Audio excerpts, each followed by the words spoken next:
Hey everyone, and welcome back to Press Start to Begin, the podcast where we explore the stories behind the games that shaped a generation.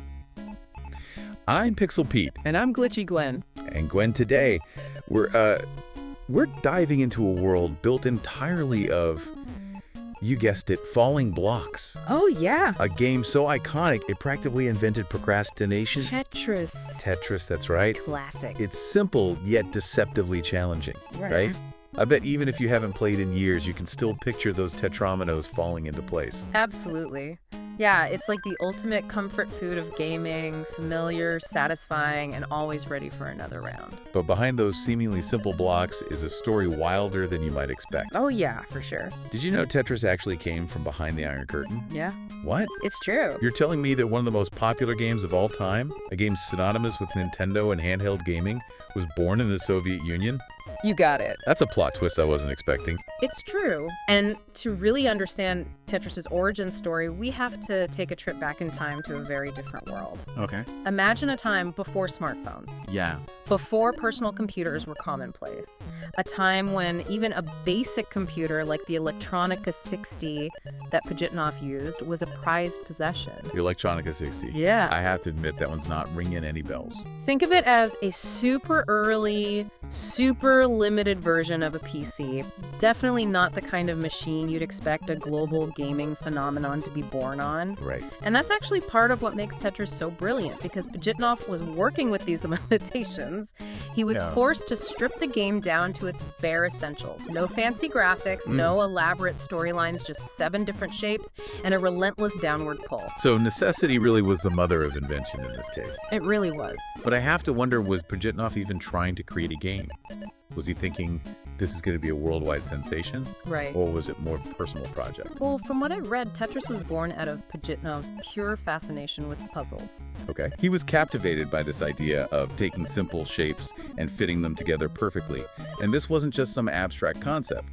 He was inspired by a real-life puzzle called pentominoes, which uses 5 square shapes. Pentominoes, huh?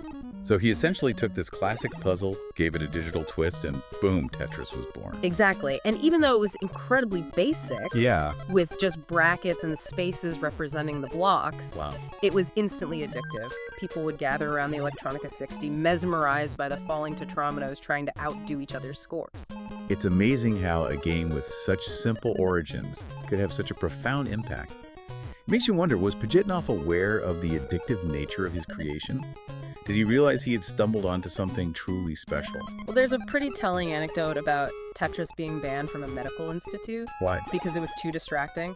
Apparently, even the doctors and nurses couldn't resist the allure of those falling blocks. Okay, that's hilarious. Imagine getting a doctor's note that says, please refrain from playing Tetris. It's interfering with your medical duties. Oh.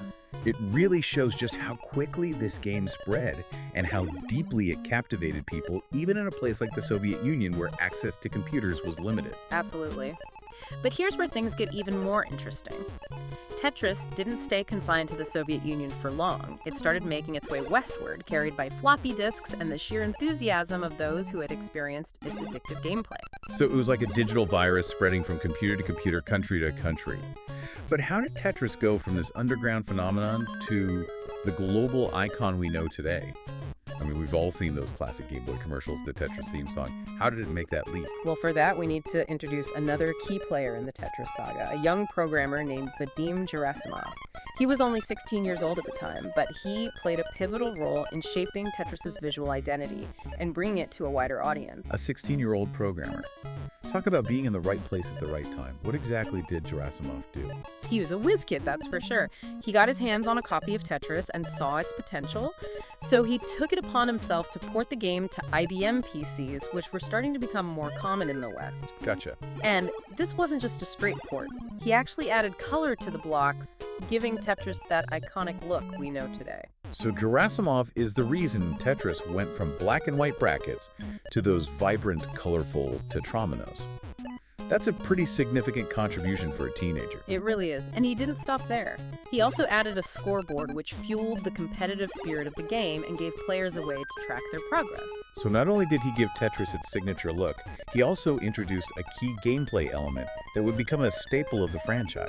It's incredible to think that a game born in such a different world, developed by a small team of passionate individuals, would go on to become a global phenomenon. And that's just the beginning of the story. Things get even wilder when we start talking about the battle for the rights to Tetris, a story that involves international intrigue, corporate espionage, and a whole lot of legal wrangling.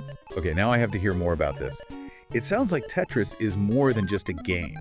It's a historical artifact with a story as fascinating as the game itself. You got that right. Yeah. And trust me, the next chapter of this deep dive is going to level up your understanding of Tetris in ways you never expected. Stay tuned because we're about to unlock a whole new level of gaming history. All right, so Tetris is spreading like wildfire. It's made the leap from the Soviet Union to the West, and it's already starting to capture the imaginations of gamers around the world. Yeah. But here's where things get really interesting. Because while Tetris, the game was a masterpiece of simplicity, Right. Tetris the business was anything but. Oh, you're telling me? The story of how Tetris was licensed and distributed is practically a Cold War thriller in its own right. We're talking multiple companies, conflicting claims, and even a bit of international intrigue. Okay, I'm so here for this. Yep. So set the stage for us.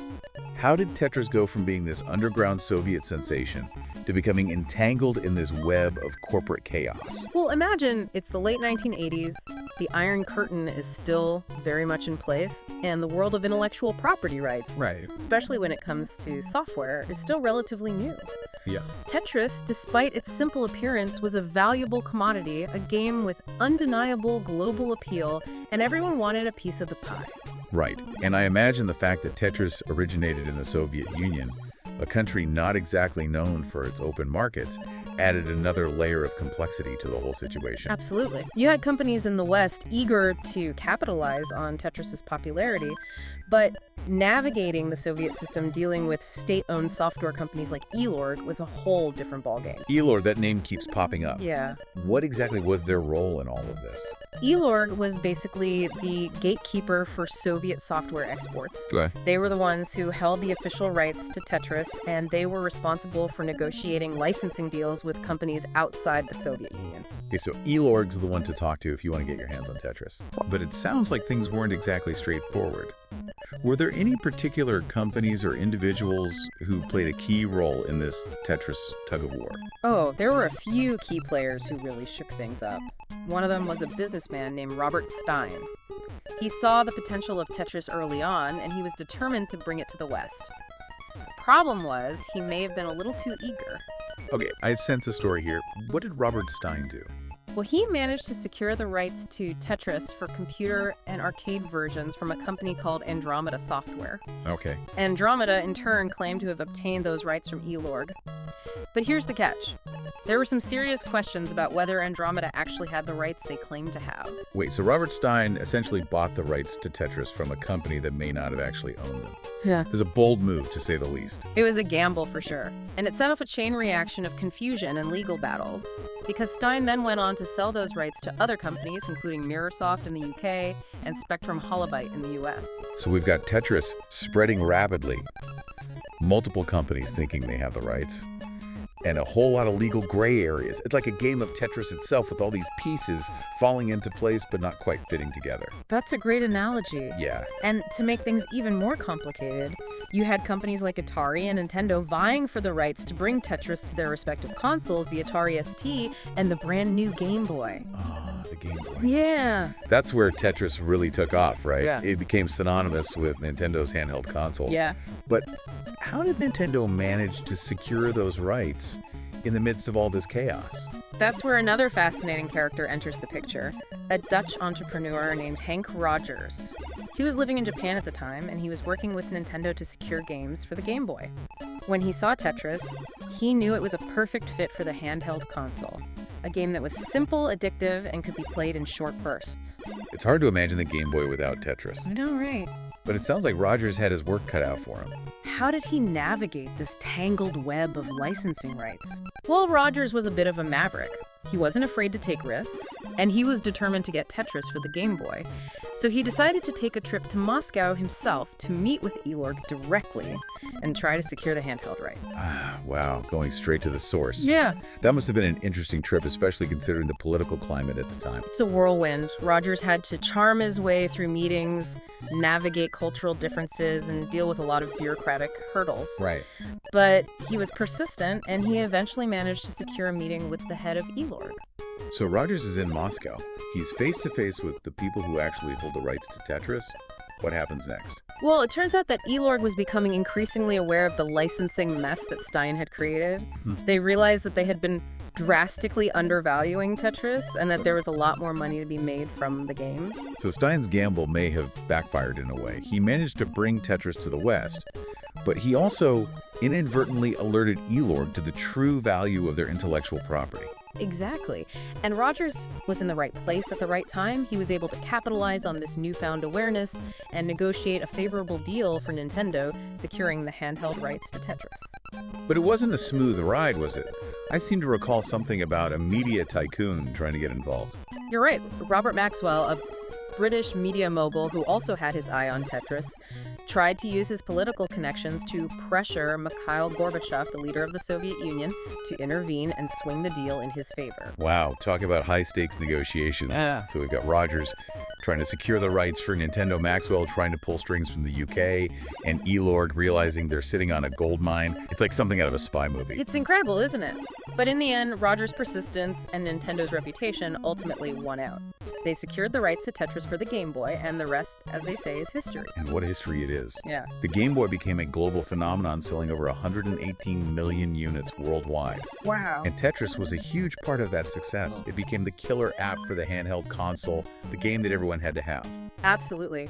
The combination of the Game Boy's portability and Tetris's addictive gameplay was a match made in heaven. It introduced Tetris to a whole new generation of gamers and cemented its status as a cultural icon. So Tetris goes from a Soviet programmer's passion project to a global phenomenon sparking international intrigue and corporate battles along the way. It's a story that's as fascinating as the game itself. But the impact of Tetris goes far beyond its sales figures and licensing deals, doesn't it? I mean, we're talking about a game that's had a profound influence on popular culture, science, and even the way we think. You're absolutely right. Tetris is more than just a game. It's a cultural phenomenon that seeped into our collective consciousness. And to understand that impact, we need to take a closer look at the gameplay itself, those deceptively simple mechanics that have captivated players for decades. Okay, I'm ready to level up my understanding of Tetris. Yeah. Let's dive into the gameplay and explore what makes this game so enduring and influential. All right, Gwen, we've talked about Tetris's incredible origin story, its journey from behind the Iron Curtain to the global stage, and the wild licensing battles that almost derailed its success. But now let's get to the heart of what makes Tetris so captivating, the gameplay itself. It's funny, isn't it? You've got this game with just 7 different shapes, those trominoes, Right. falling from the digital sky, and yet it's managed to hook generations of players.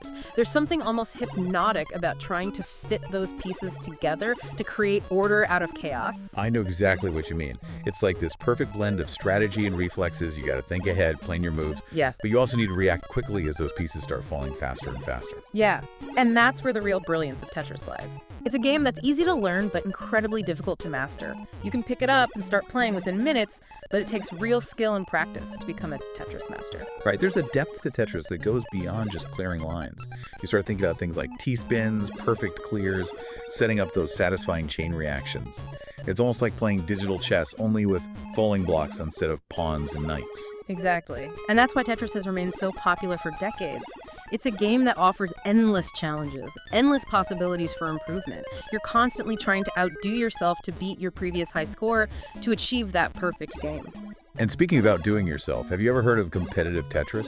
I mean, people actually playing Tetris professionally. Oh yeah, competitive Tetris is a thing and it's intense. These players have skills that would make your head spin. Really? They can rotate and drop pieces with lightning fast precision. They can anticipate patterns before they even appear. And they can pull off these mind-blowing combos that seem almost superhuman. Wow, I'm getting anxiety just thinking about it. It's incredible to see how Tetris has evolved beyond just a casual game. It's become a legitimate esport with tournaments, rankings, and a dedicated community of players who push the limits of what's possible in this seemingly simple game. And there's actually a fantastic documentary called Ecstasy of Order that dives deep into the world of competitive Tetris. It follows some of the top players exploring their motivations, their training regimens, and the mental and physical demands of playing Tetris at such a high level. Ecstasy of Order, I love that title. It really captures the essence of Tetris, that feeling of achieving order and control amidst the chaos of those fallen blocks. I'll definitely have to check that documentary out. You should. It's a great watch, and it really highlights the dedication and skill of these competitive Tetris players. They're not just playing for fun, they're pushing the boundaries of human performance, exploring the limits of what's possible within this deceptively simple game. It's amazing to think that a game that originated in the Soviet Union on a computer that most people today wouldn't even recognize could have such a lasting impact. And it's not just about the gameplay or the competitive scene. Tetris has also had a profound influence on science and the way we understand the human brain. Absolutely. Remember that feeling you get when you've been playing Tetris for hours and you start seeing those blocks everywhere, even when you close your eyes? Totally. It's like Tetris takes over your brain. I thought I was the only one. You're definitely not alone. It's actually a well-documented phenomenon known as the Tetris Effect. And it's not just about seeing blocks. People have reported experiencing this effect with all sorts of repetitive tasks, from playing other video games to knitting to even performing surgery. Wait, a surgeon seeing Tetris blocks during surgery? That sounds a bit unsettling. Well, it's not like they're actually seeing blocks. It's more about the way their brains have become wired to recognize and process patterns. Tetris, with its constant stream of falling shapes, is particularly good at triggering this effect. So what's the science behind this Tetris effect? Is it actually changing our brains? It's pretty fascinating. Researchers believe that playing Tetris engages the brain's visual processing centers, specifically the areas responsible for spatial reasoning and pattern recognition. And when you play for extended periods, these areas become highly activated, almost like a muscle being exercised. So it's like a mental workout for your visual cortex. Exactly. But what are the long-term implications of this? Is it actually beneficial to experience the Tetris effect? Well, there's actually some evidence to suggest that the Tetris effect can have positive effects on cognitive function. Some studies have shown that playing Tetris can improve spatial reasoning skills, reaction time, and even problem-solving abilities. So not only is Tetris fun and addictive, but it might actually be making us smarter. Sign me up. There's also research suggesting that Tetris can be used therapeutically. It's been explored as a treatment for PTSD, as the immersive nature of the game can help to distract from intrusive thoughts and memories. That's incredible. So Tetris, this seemingly simple game of falling blocks, has applications that extend far beyond entertainment. It's a testament to the power of game design, to the ability of interactive experiences to engage our minds, and potentially even heal us. And what's even more remarkable is that Tetris has managed to remain relevant and popular for over 3 decades. It's been adapted to countless platforms, from arcades to consoles to mobile phones, and it's still as engaging and challenging as ever. Right, it's not like Tetris is stuck in the past. It's constantly evolving with new iterations and spin-offs that keep the gameplay fresh and exciting. I mean, who would have thought we'd have a battle royale version of Tetris? I know Tetris 99 is a perfect example of how the game can be reimagined and adapted for a modern audience. You've got 99 players battling it out, sending garbage lines to each other, trying to be the last one standing. It's a brilliant twist on the classic formula. And it's not just about new gameplay modes. The Tetris company, co-founded by Alexey Pajitnov himself, is dedicated to preserving the legacy of Tetris and ensuring that the game is enjoyed by generations to come. They've established a set of guidelines that govern how Tetris is implemented across different platforms, ensuring that the core mechanics and the overall experience remain consistent. So even with all these variations, there's still a sense of familiarity, a shared understanding of what Tetris is and how it's supposed to play. It's like a universal language, a common ground that transcends cultural and linguistic barriers. Exactly, and that's a big part of why Tetris has endured for so long. It's a game that anyone can understand and enjoy, regardless of their background or their level of gaming experience. So as we wrap up our Tetris deep dive, what are some key takeaways? What have we learned about this seemingly simple yet incredibly profound game? Well, I think it's safe to say that Tetris is more than just a game. It's a cultural phenomenon, a scientific marvel, and a testament to the power of human creativity and ingenuity. It's a game that was born in a time of political division, a game that sparked international intrigue and corporate battles, and yet it emerged as a symbol of unity and universal appeal.